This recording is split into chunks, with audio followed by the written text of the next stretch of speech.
캡컷에서 숏폼을 제작하는 방법은 두 가지가 있는데요. 첫 번째는 아래에 있는 템플릿을 활용을 해서 내가 원하는 템플릿을 선택한 후에 편집을 하시는 부분이고요. 두 번째는 편집 부분에 오면 맨 위에 자동 컷이라고 보여지게 됩니다. 이것은 템플릿과 유사하지만 더 쉽게 짧은 숏폼을 만들기 위한 하나의 기능으로 메인 화면으로 업데이트가 되었습니다. 자동 컷을 눌러볼게요.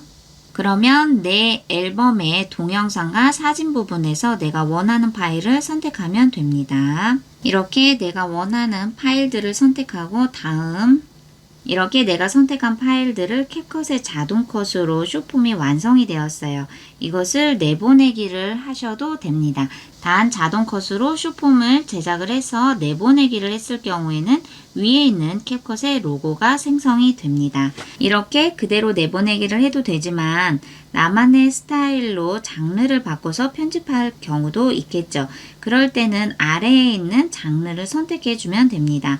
내가 원하는 장르를 먼저 선택을 해주면 밑에 있는 자동 컷의 템플릿도 다양하게 다르게 적용이 되는 것을 볼 수가 있어요. 예를 들어 라이프 스타일을 눌러볼게요.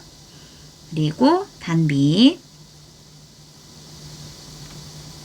이렇게 미리 보기를 통해서 내가 원하는 장르를 선택을 할 수가 있습니다.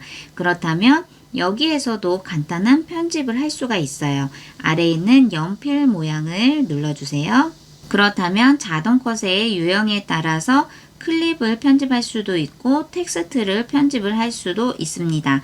예를 들어 클립을 선택을 했을 때는 내가 이 파일이 아닌 다른 파일로 교체를 하고 싶어요. 그럴 때는 아래에 있는 교체를 눌러주세요. 내가 가지고 온 파일이 아닌 다른 파일을 선택을 할 수가 있습니다. 또는 자르기를 선택을 했을 때는 내가 촬영한 부분의 일부분을 다른 장면으로 자르기의 영역을 선택해 주시고 완료를 해주시면 됩니다. 그리고 볼륨을 눌렀을 때는 내가 촬영한 영상에 오디오가 들어갔을 경우 이것을 0으로 놔주셔야 되죠. 원본 그대로 오디오를 삽입을 한다면 배경음악과 같이 사운드가 두 개로 들리기 때문에 지저분한 배경음악이 됩니다. 그렇기 때문에 볼륨은 0으로 맞춰주시고 완료. 클립 부분에서는 간단하게 이 세 가지로 편집을 할 수가 있고요. 텍스트를 들어갔을 때는 이 자동 컷에 들어가는 텍스트가 보여질 거예요. 이것을 선택을 했을 때 내가 원하는 텍스트를 선택을 하고 완료를 해주세요. 그럼 내가 편집한 텍스트로 변경이 되었고요.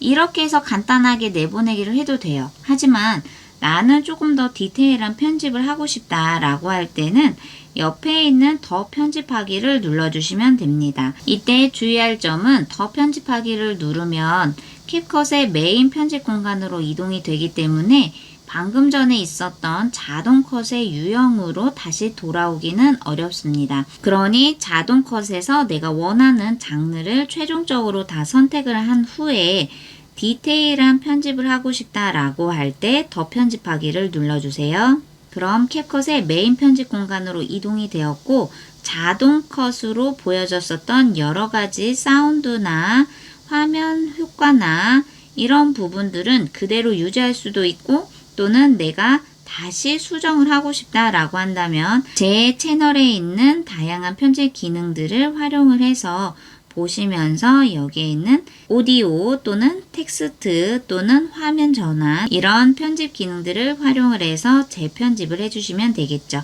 자, 여기에서 한 번 더 보실 부분은 뒤에 있는 로고인데요. 앞에 있는 자동 컷에서는 그대로 내보내기를 했을 때 캡컷이란 로고가 보였지만 더 편집하기에 들어와서는 엔딩 부분에 있는 로고를 삭제해 주세요.